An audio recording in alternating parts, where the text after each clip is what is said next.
You ask Tiger to solve. This deals with linear equations with one unknown. The final result is x equals 4. Let's solve it step by step. Group all constants on the right side of the equation.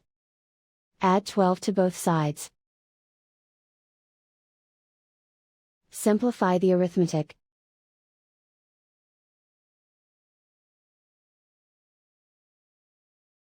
Isolate the x.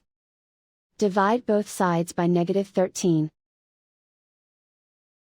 Cancel out the negatives. Simplify the fraction.